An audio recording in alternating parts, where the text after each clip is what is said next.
Senhor Gregório, ele vai a comentar, ele vai ensinar a você o secreto da prosperidade. Amém? Eu estava falando com ele sobre uma palavra da Bíblia que creio que todos já conheceram, já escutaram, que habla sobre o cego Bartimeu. Vocês conhecem essa palavra? Para quem não conhece, deixa só eu ler e você vai entender por que eu estou falando isto e você vai entender o que ele vai dizer-lhe sobre esse tema. Amém? Disse: entonces vieram a Jericó e ao salir de Jericó, Jesus e seus discípulos e uma grande multitude. Bartimeu el cego, hijo de Timeu, estava sentado junto ao caminho mendigando. Ele estava o quê? Você vê que o problema dele também era econômico. Era físico e econômico. Ouvindo que era Jesus Nazareno, começou a dar vozes e a dizer: Jesus, hijo de Davi, tem misericórdia de mim. Muitos lhe repreendiam para que callasse, pero ele clamava mais e mais: Hijo de Davi, tem misericórdia de mim. Então, se Jesus, detendo-se, mandou chamar-lhe, e chamaram ao cego, dizendo: tem confiança, levanta-te, te chama. Ele então, se arrojando sua capa, se levantou e vindo a Jesus.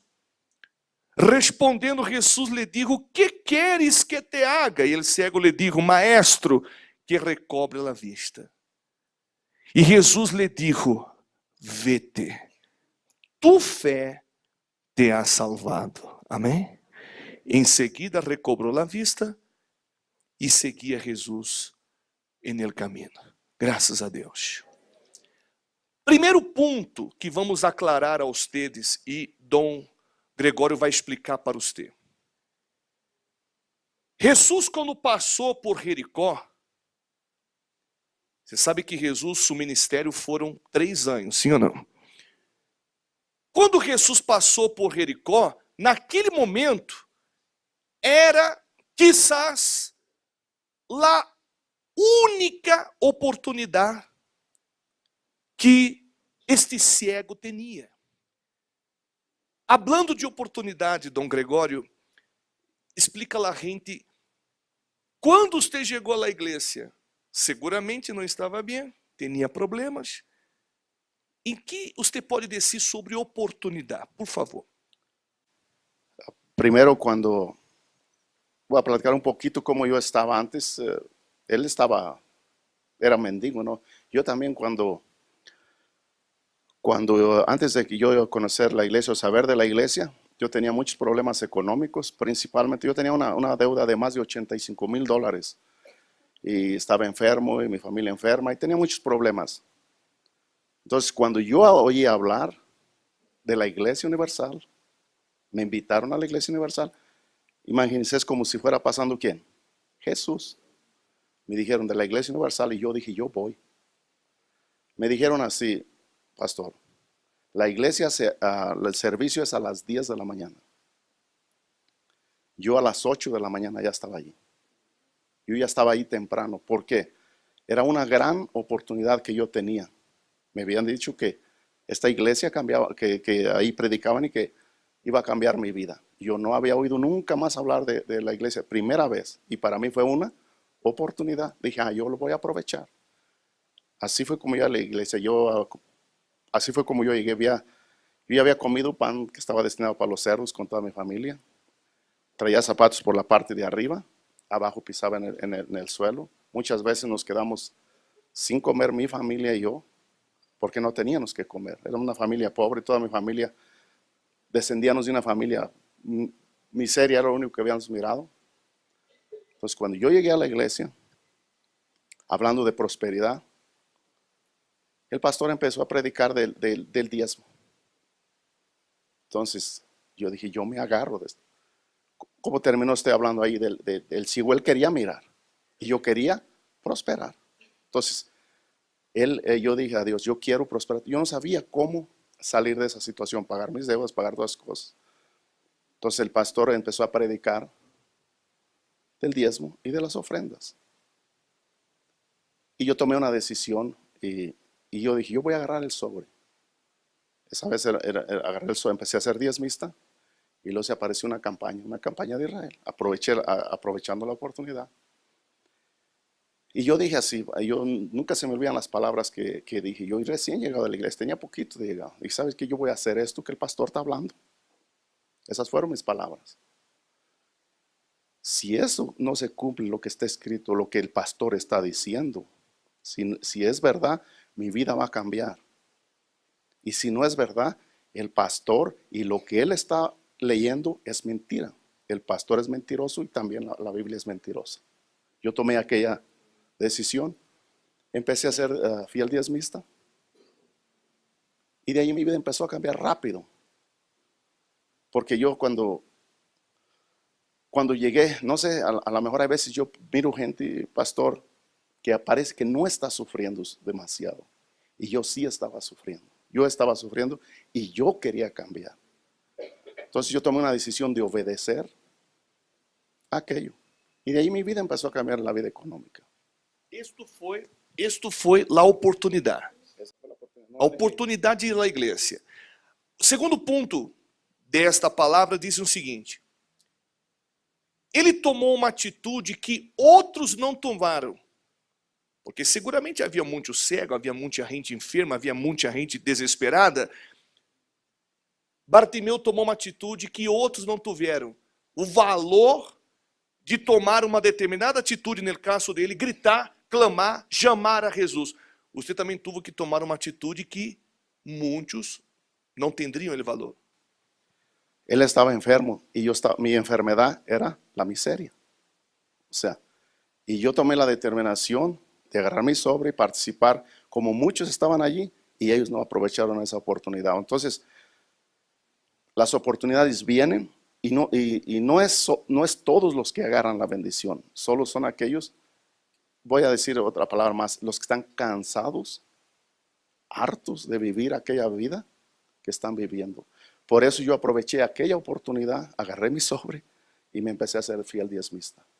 Esa es la segunda enfermedad que él tenía, era enfermo de físico, yo era enfermo económico, que viene siendo exactamente lo mismo. Y yo tomé esa decisión rápido cuando yo empecé a ser diezmista. Empezó a cambiar mi vida y empezó a cambiar porque yo creí de corazón en aquella palabra y empecé a tomar actitudes. Es que no es solamente agarrar el sobre, porque hay esta gente fiel, pastor, fiel diezmista. Yo empecé a ser fiel y empecé a cobrar de mis derechos, empecé a exigir que aquello que estaba escrito, que aquello que Dios me había prometido, tenía que venir a mi vida. Y no solo exigir, exigía y iba y buscaba. Dice Dios, tú dijiste que abrirías las ventanas de los cielos y derramarías bendiciones que sobreabunden. Entonces yo cobraba y iba a buscar con aquella seguridad que lo que yo determinara hacer o lo que yo quisiera conquistar, lo iba a conquistar. Así fue como empecé yo a ser fiel diezmista. Y de allí para adelante empecé a avanzar. Yo era un simple empleado cuando yo empecé a ser diezmista. No pasó mucho tiempo, 3, 4, 5 semanas, fue promovido de trabajador a supervisor. Y yo empecé a notar todo lo que Dios empezó a hacer eso, porque para la posición que me dieron, yo no estaba calificado. Yo solo estudié hasta cuarto año de primaria. Cuarto año de primaria. Entonces, no había razón por la que yo ocupara un puesto del que me pusieron. Entonces yo empecé a ver la mano de Dios ahí. Empecé a ver la mano de Dios. Y yo sabía que era Dios por lo que les digo, yo no tenía la capacidad. Hice ese voto también, pastor. Y fui a los hospitales donde yo tenía las deudas que tenía. Y creyendo en eso, Dios, tú dijiste que tú abrieras las ventanas y que tú me prosperarías y que tú cambiarías mi vida. Fui y le dije, señorita, yo aquí tengo una deuda de más de $85,000.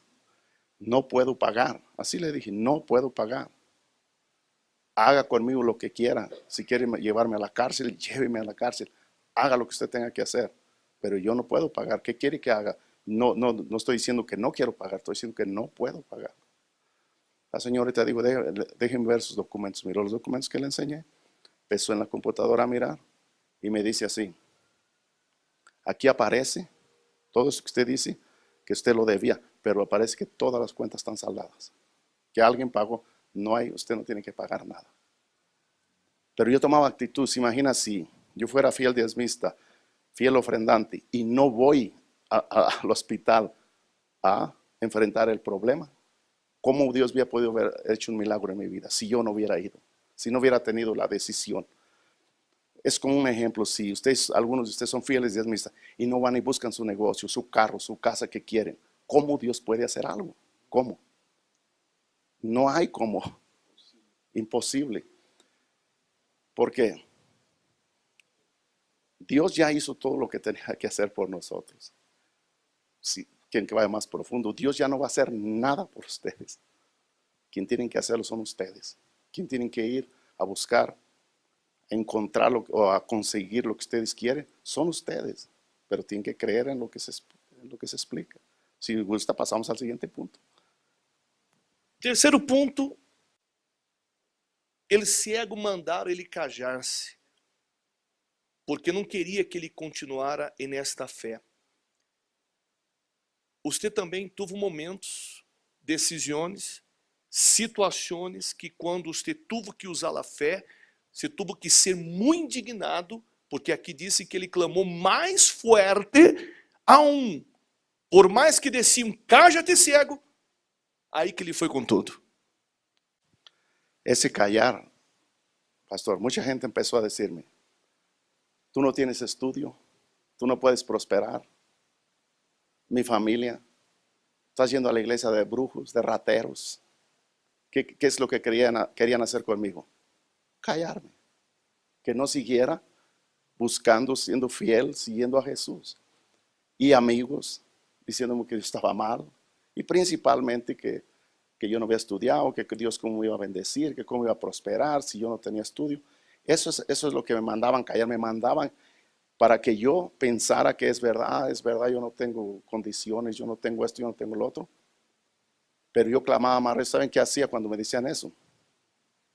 En vez de dar el 10%, daba el 15%. Clamaba más que recio. Ustedes me mandan a decir que son rateros ahí, pues entonces les voy a dar más. Yo iba al contrario de lo que me decían. Yo nunca aceptaba que me callaban, yo clamaba más recio, hacía más votos, iba más. Hasta un día mi papá me decía que yo daba el dinero a esos brasileños, esto y lo otro.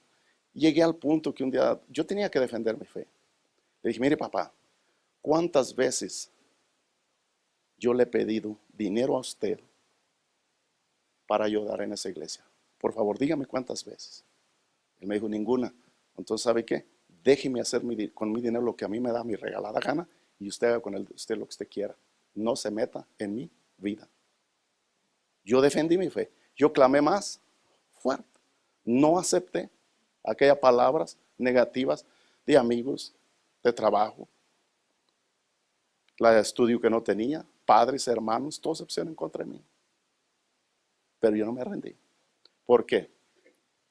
Porque yo creí, cuando empecé a mirar los cambios, yo creí en lo que estaba en la palabra. Es más, para más, no sé, les voy a dar un ejemplo más. Un ejemplo, el pastor. Yo no creo en el pastor, no creo en él.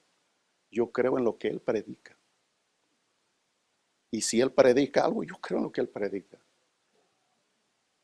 Porque al pastor ni lo conozco, es la primera vez que nos vemos aquí. No sé si me están entendiendo, estoy hablando mal del pastor. Pero sí creo en lo que él predica. Y dejen de oír la gente allá afuera, clamen más fuerte. Que les dicen que no vengan, vengan más. Que no den diezmo, den más, a ver si es cierto. Y Dios va a contestar. Pasamos al siguiente punto, pastor. Quarto ponto, ele, quando Jesus o chamou, ele arrojou a capa, porque todos sabem que na capa ele guardava-se a limosna, não? Ele arrojou a capa e foi hasta Jesus E sabemos que por las palavras dá para identificar uma persona. Quem és la persona? Quem és la persona? Então, naquele momento, Jesus perguntou: que queres que te haga? Ele disse: eu quero ver. Eu quero ver. E Jesus disse: sea hecho conforme a tu fé. Então, ele teve que arrojar a capa, ele teve que confiar 100%. Seguramente você, Dom Gregório, você teve também que tomar uma decisão, porque você era um empleado.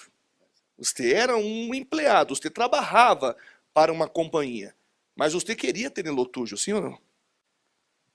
Arrojar la capa significa, por ejemplo, yo ya estaba prosperado ahí, ya teníamos una casa con mi familia. Y aparentemente ya estábamos bien, ganando mucho dinero, teníamos buenos carros, buen trabajo, ya podíamos viajar, podíamos ir a todos los restaurantes que queríamos, porque tenía un excelente trabajo. Y habíamos comprado una casa con mi esposa. Ya estábamos bien, vamos a decir bien. Entonces yo dije a Dios: yo quiero ser empresario. Yo quiero ser empresario. Yo era un empleado ya. Y yo mandaba mucha gente. Y era responsable de mucha gente y de diferentes naciones. Entonces yo le dije a Dios: yo quiero ser un negociante. Yo quiero ser un empresario. Ahora, pídeme lo que tú quieras a cambio de lo que yo quiero. Arrojé la capa. ¿Sabe qué fue arrojar la capa? Vendí mi casa para hacer un voto con Dios. Y no solo la casa, vendimos muebles, todo lo que pudimos vender, y lo que no vendimos lo regalamos. Loucura, ¿no? Y nos fuimos a vivir en un departamento.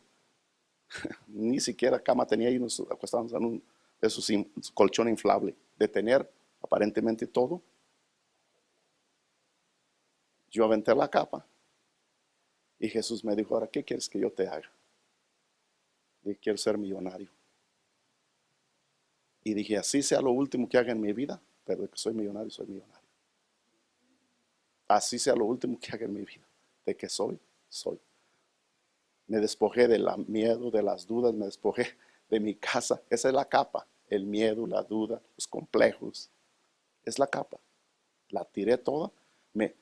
Es como si estuviera el pastor abajo, yo me lanzaba. Si me detiene, que me detenga, y si no me detiene, pues de una vez. Decimos los mexicanos: si no me detiene, muerto el perro, se acabó la rabia, acabó. Entonces yo me lancé con todo. Bispo, voy a decir lo que le dije allá, y a lo mejor cuando yo venía con mi sobre, fue en una campaña, venía con mi sobre, mis piecitos me hacían así, porque quité todo aquello en que estaba yo asegurado, mi casa, y no solo mi casa, dejé mi trabajo, vendí mi casa, saqué todo. Dejé el trabajo, vendí mi casa, y ahora, si Dios, yo hasta le dije a mi esposa: ¿sabes qué? Si Dios no nos bendice, vamos a hacer la vergüenza, porque su familia sabía que vivíamos bien, mi familia sabía que vivíamos bien, toda la gente sabía que vivíamos bien. ¿Qué iban a pensar de nosotros? Que estábamos locos. Le dije: nos vamos a ir a vivir abajo de un puente si Dios no nos bendice. Entonces, cuando yo venía al altar, venías temblando, pero con una fuerza interna, con algo fuerte dentro de mí. Volteé a ver el nombre de Jesús y le dije: ¿sabes qué, Jesús? Yo fui hombre para hacer lo que tú me pediste. Ahora quiero ver si tú eres hombre para hacer lo que tú prometiste para mí. Ahora quiero ver. Y de ahí mi compañía empezó creciendo. El primer año, los primeros 6 meses, no iba tan bien. Soy sincero. Entonces tomé otra decisión ahí. Por eso le digo: gritar más que fuerte. ¿Fue fuerte el primer grito? Sí, fue fuerte. Pero no iba como yo quería. Primeros 6 meses el negocio no iba bien. Hice un desafío. Otra vez, a los 6 meses de eso. Y ustedes son inteligentes, saben de qué estoy hablando, de 6 a 6 meses. Ustedes son inteligentes. Entonces yo estaba indignado, fui, me recuerdo, a una montaña y hablé esa vez no hablé ni con Dios, esa vez hablé con el diablo. Y dije, mira diablo, yo voy a hacer un voto de tanto. Era bien difícil que yo pudiera hacer ese voto, bien difícil. Y le dije, pero mira, si yo no cumplo mi voto, hasta estaba orando ahí con mi esposa. Le dije, si yo no cumplo mi voto, acabas con mi esposa, acabas con mis hijos, acabas con mis padres, acabas con negocio y acabas conmigo. Acabas con todo. Pero si yo cumplo, tú vas a caer de rodillas para mí.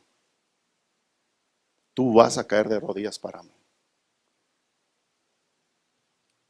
Mi esposa le dije, me dijo, ¿y cómo vamos a hacer para hacer ese voto? Porque es casi imposible. Le dije, ¿sabes qué? Si mi ropa interior tengo que vender la tuya, hasta eso hago, pero de que cumplo, cumplo. Si yo tengo palabra y voy a hacerlo. Les pregunto, ¿ustedes creen que cumplí o no? Si no estuviera aquí, ni mi esposa. Entonces, ¿quién cayó de rodillas? ¿Él o yo? Los primeros, después de esos 6 meses, mi compañía facturó 58 millones de dólares. Pero en el primer grito parece que no aconteció nada. Y era un grito fuerte. Pero seguí gritando más fuerte. Yo no me rindo. Cuando no me salen las cosas como yo quiero, hago doble y sigo luchando. Ese fue el querer que se callara. No grites más fuerte. ¿Hay algún otro punto? E as conquistas? Cuenta as conquistas. Ahora quieren saber las conquistas de todo eso. Ok. Después de eso empecé a avanzar mucho. Yo empecé a comprar terrenos de pistachos, terrenos de almendras. Empecé a tener mucha maquinaria, tractores, sprayadoras.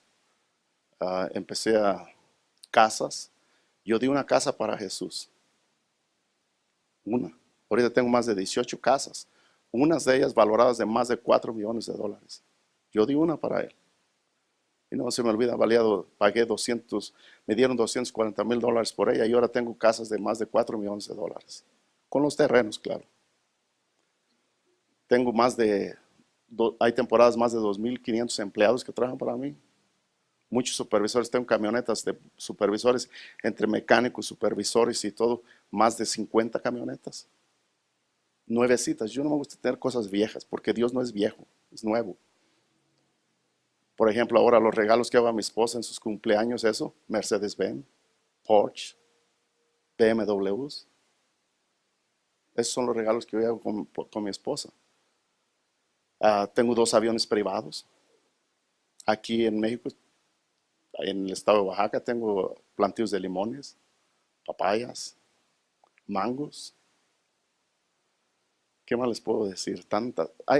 Ni siquiera tengo idea, pastor. No tengo ni idea siquiera lo que tengo. No se me viene a mi cabeza todo lo que ahora tenemos. Viajamos con mi esposa donde queremos. Hacemos todo lo que queremos.